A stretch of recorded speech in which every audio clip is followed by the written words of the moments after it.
Hello everyone, good morning সবাইকে। তো বর্ণা simple লাইফে তোমাদের অনেক অনেক স্বাগতম। তো আজকে আবারও একটা নতুন ব্লগ নিয়ে আসলাম।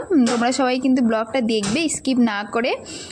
তো প্রায় আমার এক সপ্তাহ স্কুল ছুটি ছিল, স্কুলে যাওয়া হয় না আর কি।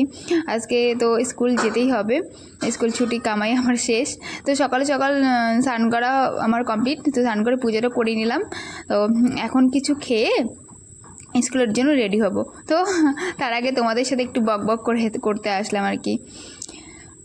আমার শরীরটা ততটা ভালো ছিল না, তাই আর কি স্কুল ছুটি নিয়েছিলাম। আর এর মধ্যে আর একটা ঘটনা হয়ে গেছিলো, আমার এক ঠাকুমা মারা গিয়েছিল।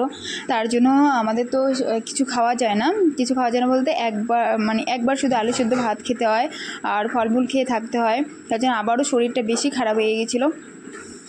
কী করবো, যাই হোক, ঠাকুমার আত্মার শান্তি কামনা করি, প্রার্থনা করি ঠাকুমার যেখানেই থাকুক ভালো থাকুক আর কি।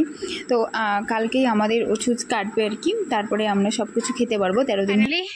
আমি রেডি হয়ে স্কুলের দিকে রওনা দিলাম।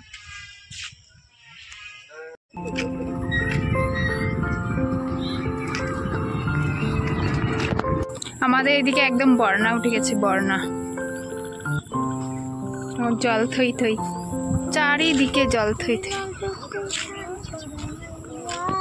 সেইদিকে রাস্তার মধ্যে ঘুরতেছি, দেখো চারিটা দিক জল থই থই করতেছে, একদম বন্যা হয়ে গেছে। আর 2 দিন বৃষ্টি হলে একদম এত উঁচু এই কালভার্ট একদম ভর্তি হয়ে যাবে।